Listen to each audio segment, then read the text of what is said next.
With all of the excitement at the NAIC spring meeting, we were unable to chat with NAIC President Chlora Lindley-Myers on site in Louisville.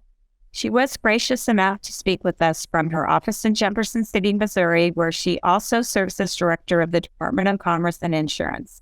Here's her take on the latest issues facing the regulatory community. Well, I wanted to use the C.A.L.M approach because it actually spells out something. Because I didn't want just C.A.L.M, which would be Commercial Lines Manual. So I said, C.A.L.M is simply a way of using my personal initials to tell the story of my approach here in 2023. It represents an opportunity for us to come together and to work collaboratively and meet our challenges, also a C, and to communicate with one another, yet another C. I want us to be attentive, the A, to the many issues before us and the people we serve, and to be accountable, yet another A, for our decisions and actions. I want us to look deeply at the products that we are providing to this clientele and the innovations we should consider, and to always be learning so that we can apply that knowledge. And we need to be aware of the methodologies that we're using to look at things as a regulator and also as companies. And that, when we're looking at methodology, that is like AI and some of the new innovative products. So we want to make sure that, that whatever it is that we're using, whatever methodology that we're using, that we certainly are serving the consumer, for me as a regulator, and the client, for you as an insurer. And you're right in asking, about this auto insurers. The NAIC conducted a survey, and 88% of we found that 88% of the carriers are using artificial intelligence and machine learning. And when you ask me about my thoughts of the use of this technology in insurance, I don't really know. I think I really, really want it, especially if it's very helpful for consumers and of course for companies. But I also am a little bit wary because it is technology. I don't know if it takes in all of the nuances. It's critical for us in the regulatory community to know and understand how AI is being used by the insurance carriers, and that this is as transparent in the regulatory process. We need to know what data is being collected and used and why. How is the data being used to create the models used? Are you using that same data that you're sort of using at the back end, on the front end? And what are the controls, if you have any? It's important that we're asking these questions continuously on both the industry and the regulatory side.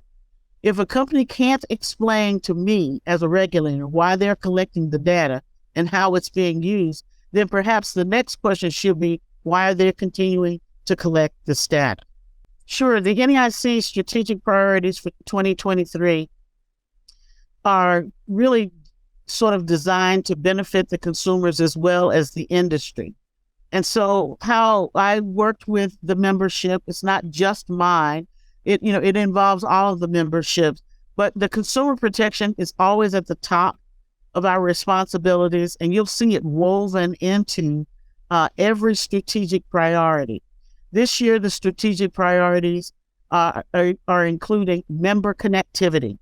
An example is the new NAIC Connect app, and that encourages more member access and interaction. Training, expertise, and technology. Again, we want to. There's the more we learn, the more we know, and the more we know, the more proactive we can be in working with to protect the consumer and also working with the industry. Regulators always need to be looking ahead to ensure that we can work to protect those consumers and anticipate both the rewards and the pitfalls for consumers when it comes to insurance products. We're looking at data and analytics. This area refers to such things as AI, as I was talking about before, and also one of the areas I referenced in my explanation of C.A.L.M. It's the methodologies we use that we're always paying attention to and how that data is being used and the analytics. What tools are you using when you are trying to determine rates and so forth? We have to be very cautious that we aren't allowing or introducing automation that may unintentionally create or perpetrate biases. We're also looking for consumer protection, consumer education, consumer outreach, and advocacy. I believe this is one of our more important areas of responsibility. Our consumers need our help to become better informed, better educated, and more prepared to make better decisions. We take this extremely, extremely seriously. There are a lot of bad actors out there and a lot of consumers who are just trying to find a product that is affordable and meet their needs. Consumers need our help to be able to identify what is and what is not an insurance product, and that they are getting what they're paying for. We would much rather provide education up front than have the sad responsibility of taking a complaint we may or may not be able to help them with after the fact. We're looking at committee governance and management, as well as the NAIC operations. These last two areas are extremely important for the NAIC in that they are the driving forces that allow our organization to work toward all the other goals mentioned that benefits consumers. As a body, we come from many different political perspectives and geographies. Our states have different issues and different needs. The committee system and the NAIC operation models help us work through these differences to make decisions for the protections of our consumers and for the integrity of our marketplace. You're absolutely right. I was recently recognized as a DE&I trailblazer after being the first woman of color elected NAIC president in over 150 years. And well, and you're thinking, and when you have me thinking about whether or not I feel the insurance industry is making progress in the area of diversity, equity, and inclusion, and what work still needs to be done, I do feel that there has been some effort there for diversity, equity, and inclusion. And I think there's a lot more work to be done because this is an ongoing process. People often ask me for my opinion on racial issues and what I think the biggest obstacles we face. And I would have to say that that would be the status quo. It is the danger of doing nothing. Addressing diversity, equity, and inclusion is not just a moral issue, but an economic imperative. My entire lifetime of experiences working in many capacities in many states have led me to a place where I can apply what I've learned in those various areas to help move us forward. Even though discrimination based on risk is the essence of insurance, we still need to be mindful of how we use data in our business. We could potentially amplify problems that often have racism at its core, problems like crime, poverty, and poor health.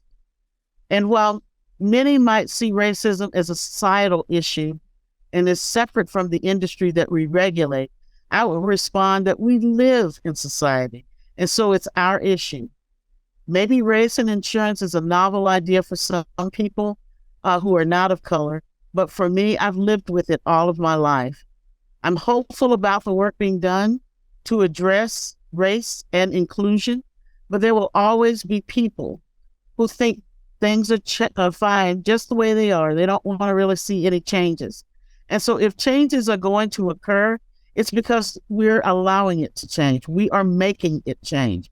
We have to keep up this momentum and keep moving the ball forward. As for me, in the insurance regulatory business, we have to make sure that everyone, and I do mean everyone, who wants insurance and needs insurance, and everyone does, they can get that coverage at a fair and reasonable price.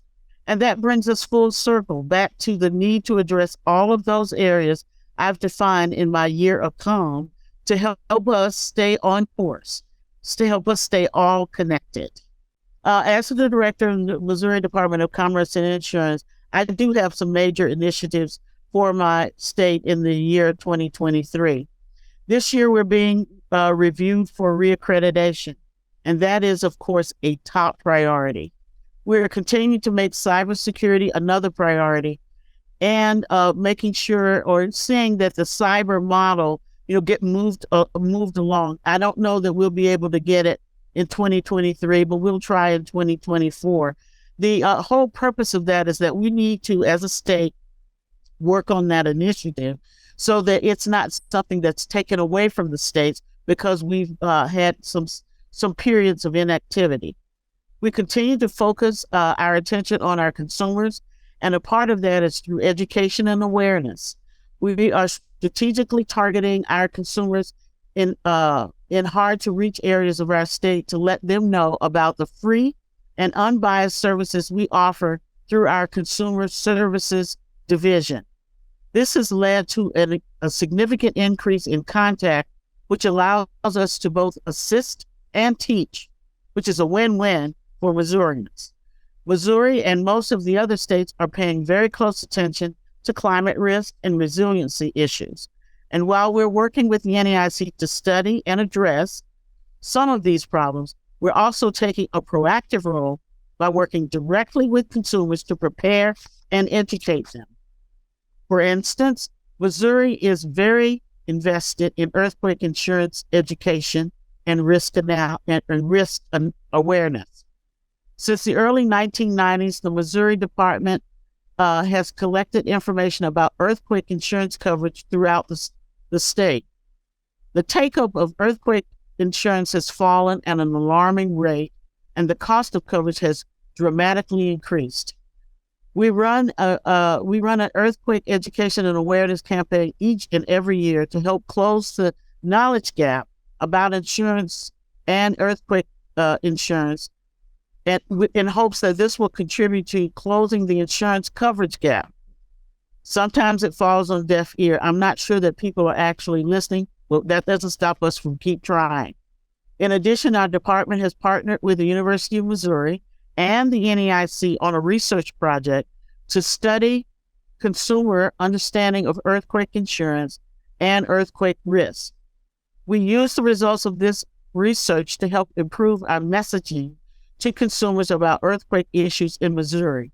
The problem, I think, is the complacency. It hasn't happened in the last 25 years, so people are thinking, oh, this is not going to happen anytime soon, and we don't want them to rest on their laurels. Well, all I can say is there is a lot going on in the regulatory space these days. I'd like to thank the regulators who made the time to speak with us over the last few weeks or so. We know their time is valuable and it means a lot to AAIS and our members.